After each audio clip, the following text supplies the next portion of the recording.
नमस्कार बंधुरा दीपास किचेने सकलके स्वागत।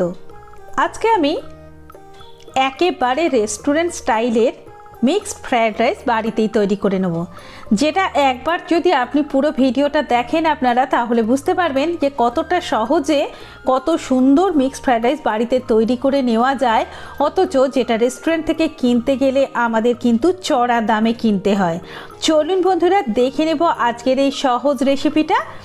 এটা বানানোর জন্য সবার প্রথমে আমি কিছুটা চিকেন নিয়ে নিয়েছি। চিকেনটা এখানে বোনলেস চিকেন নিয়ে ছোট ছোট টুকরো করে কেটে নিয়েছি। প্রথমে ম্যারিনেট করব, তার জন্য নুন, আদা বাটা, রসুন বাটা আর কিছুটা সোয়া সস দিয়ে ভালো করে এটাকে একটু মেখে নেব। 10 মিনিটের জন্য এটাকে রেখে দেবো। এখানে কিছু চিংড়ি নিয়ে নিয়েছি। চিংড়িটা ছোট বা বড় যাই হোক না কেন কোনো অসুবিধা নেই। নুন, আদা বাটা, রসুন বাটা, সামান্য ভিনিগার আর সামান্য পরিমাণে সোয়া সস দিয়ে এটাকেও মেখে আমি 5 থেকে 10 মিনিটের জন্য রেখে দেব। এদিকে আর এই রেসিপিটা তৈরি করার জন্য কিন্তু অবশ্যই করে চিংড়ি মাছ আর চিকেন এই দুটো লাগবে, সাথে লাগবে ডিম। এর বাইরে আপনার যা ইচ্ছে তাই দিতে পারেন। এরপরে আমি একটু তেল দিয়ে দিলাম মাছটাতে। আর এখানে আমি বাসমতি চাল নিয়েছি। চাইলে কিন্তু আপনারা রেগুলার আমাদের যে ভাত খাই সেটাতেও করতে পারেন। একটু লম্বা দানার চাল হলে বেশি ভালো লাগবে। ভালো করে ধুয়ে নিয়ে 15 মিনিট থেকে 20 মিনিটের জন্য ভিজিয়ে রেখেছিলাম একটু নুন দিয়ে।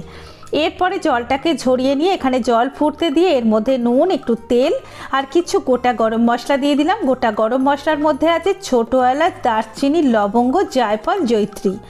তারপরে চালটা দিয়ে একটুখানি ফুটিয়ে নিলাম।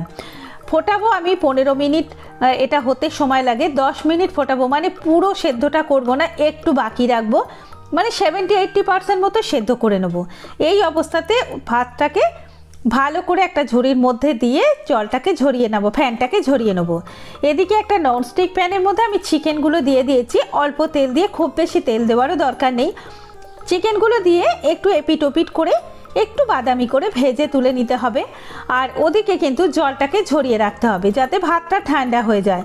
একটা ঝাঁঝরিতে বাড়িতে ঝরিয়ে রেখে দিতে হবে। এদিকে একটু ঢাকা দিয়ে দিলাম চিকেনটা 2 মিনিটের জন্য। যেহেতু এটা বোনলেস চিকেন আর ম্যারিনেট করা ছিল তাই খুব বেশিক্ষণ সময় লাগবে না এটা হতে। হয়ে গেছে 5 মিনিটেই কিন্তু আমার এটা ভাজা হয়ে গেছে, তুলে নিলাম। এবারে ওই কড়ার মধ্যেই কিন্তু ওই প্যানেও আরও একটু তেল দিয়ে দিলাম, তারপরে চিংড়িটা দিয়ে দেবো। আর এখানে একটা কথা বলে রাখি বন্ধুদেরকে, চিংড়িটাতে কিন্তু হলুদ দেবেন না।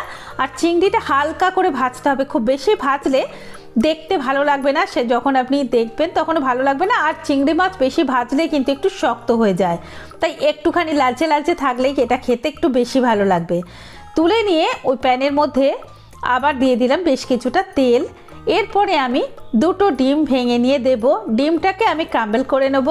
আর ডিমটার পরিমাণ আপনি আপনার পছন্দ মতো দিতে পারেন। আমি এখানে 2টো ডিম দিয়েছি। আমি এখানে 500 গ্রাম চালের ফ্রাইড রাইস বানাবো, তার জন্য 2টো ডিম দিলাম।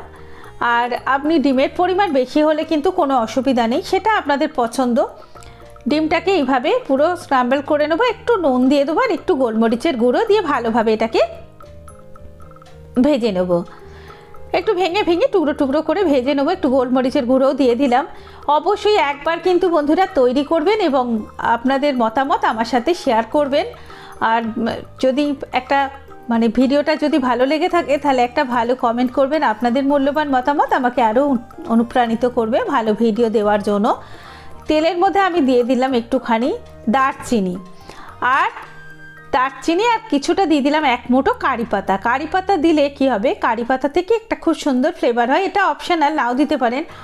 আমার কারি পাতার গন্ধটা খুব ভালো লাগে বলে আমি এখানে দিলাম। কিছুটা লঙ্কা কুচনো দিলাম, আদা কুচি, রসুন কুচি, সব কিছুই খুব ছোট ছোট করে কুচিয়ে নিয়ে আমি এর মধ্যে দিয়ে দিলাম। 30 থেকে 40 সেকেন্ড এটাকে ভেজে নেব। তারপরে 30-40 সেকেন্ড পরে যখন ভাজাটা ভালোভাবে হয়ে যাবে তখন এর মধ্যে এক এক করে সবজি অ্যাড করব। খুব বেশি সবজি আমি এখানে দিইনি। আমি একটু গাজর দিয়ে দিলাম লম্বা লম্বা করে কাটা, একটু বিনস, একটু ক্যাপসিকাম, এগুলো দিয়ে একটু বেশ করে এটাকে একটু নেড়ে চেড়ে নেবো যতক্ষণ না সেদ্ধ হয়। তবে খুব বেশি সেদ্ধ করব না, এগুলো খুব বেশি সেদ্ধ হলে ভালো লাগবে না। একটু কচকচে থাকলেই এটা খেতে একটু বেশি ভালো লাগবে। সামান্য নুন দিয়ে দিলাম। তারপরে 2 মিনিট মতো এটাকে আমি সবটা ভেজে নিলাম। 2 মিনিট পরে একটুখানি ঢাকনাটা দিয়ে আরও 2-1 মিনিট রেখে দেবো। 2 মিনিট পরে তুলে নেব। মোটামুটি আমার সব সেদ্ধ হয়ে গেছে, দেখে আপনারা বুঝতে পারছেন। এর থেকে বেশি সেদ্ধ কিন্তু করার কোনো দরকার নেই। এরপরে আমি ফ্যান ঝরিয়ে রেখেছি এবং ভাতটা ঠান্ডা হয়ে গেছে, সেই ভাতটা আমি দিয়ে দেবো এর মধ্যে। অল্প অল্প করে দিতে থাকবেন আর মেশাতে থাকবেন। যদি একসাথে দিতে প্রবলেম হয় তাহলে অল্প করে দিয়ে মিশিয়ে নিলেই ভালো হবে। আর যদি অল্প পরিমাণে ভাত হয় তাহলে একবারেও দিয়ে দিতে পারেন। দিয়ে এবারে মেশানোটা কিন্তু খুব আলতো হাতে করতে হবে, না হলে ভেঙে যাওয়ার সম্ভাবনা। আলতো করে যদি মনে হয়ে থাকে 2 হাতে 2টো স্প্যাটুলা নিয়েও আপনি মেশাতে পারেন, তাহলে একটু আলতো আলতো করে মেশানো হবে। মোটের ওপর আপনাকে একটু আলগা হাতে মেশাতে হবে, খুব জোরে জোরে নালে ভাতগুলো ভেঙে যেতে পারে, তখন দেখতে ভালো লাগবে না। এইভাবে আমি মিশিয়ে নেব। বেশ ভালো করে মিশিয়ে নিয়ে এর মধ্যে দিয়ে দিলাম আমি নুন, পরিমাণ মতো চিনি। আমি চিনি দিলাম এখানে একটুখানি সামান্য পরিমাণে। এরপরে ভেজে রাখা চিকেন, চিংড়ি, ডিম সব কিছুই কিন্তু দিয়ে দেবো। যেহেতু ভাতটা 80% মতো সেদ্ধ হয়েছে, তাই খুব বেশি সেদ্ধ তো আর করতে লাগবে না। এরপরে সব কিছু দিয়ে ভালো করে এটাকে মেশাতে থাকতে হবে, সুন্দর করে মেশাতে হবে, যাতে পুরোটা সমস্ত কিছুর সাথে মিশে যায়। মানে চিংড়ি, ডিম, চিকেন সব কিছুর সাথে যাতে ভাতগুলো ভালোভাবে মিশে যায় এবং গাজর, বিন সবগুলো মিশে যায়। চিংড়িটা একটু লাস্টে দেবেন, চিংড়িটা বেশি সেদ্ধ হলে শক্ত হয়ে যায়, বলে চিংড়িটা একটু সবার শেষকালেই আমি দিয়েছি। এরপরে সবটা মিশিয়ে নিয়ে সুন্দর করে মিশিয়ে নিতে হবে। এই মেশানোর কাজটা একটু সময় ধরে করতে হবে আর এটা একটু আলতো হাতে করতে হবে। আলগা হাতে সময় নিয়ে 3-4 মিনিট ধরে গ্যাসের ফ্লেমটাকে একদম লো করে রেখে এটা করবেন, তাহলেই কিন্তু এটা খেতে খুবই ভালো লাগবে। ওপর থেকে দিয়ে দিলাম আমি একটুখানি কেশরি মেথি, আর সবার শেষকালে আমি একটু এর মধ্যে ঘি দিয়ে দেবো। যদিও কিন্তু এটা একেবারে অপশনাল, আপনারা চাইলে কিন্তু নাও দিতে পারেন, কিন্তু তবু এটা দিলে খেতে বেশি ভালো লাগবে। এরপরে একটুখানি দিয়ে দিলাম এখানে আমি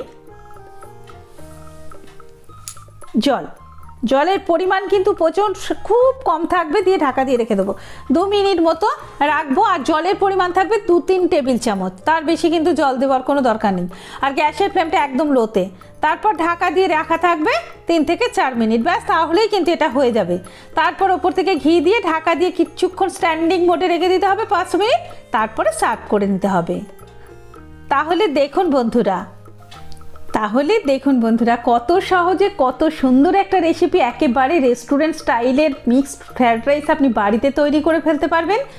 যে কোনো অতিথি যদি কেউ আসে, যে কোনো অনুষ্ঠানের দিনে খুব সহজে তৈরি করতে পারবেন। বন্ধুরা ভালো লাগলে ভিডিওটায় লাইক, শেয়ার, কমেন্ট করার জন্য অনুরোধ করলাম। আর এই ধরনের ভিডিও পাওয়ার জন্য প্লিজ আমার চ্যানেলটা সাবস্ক্রাইব করে নেওয়ার অনুরোধ করলাম। ভালো থাকবেন, খুব তাড়াতাড়ি আবার দেখা হবে নতুন কোনো ভিডিও নিয়ে। এতক্ষণ আমার সঙ্গে থাকার জন্য অনেক অনেক ধন্যবাদ।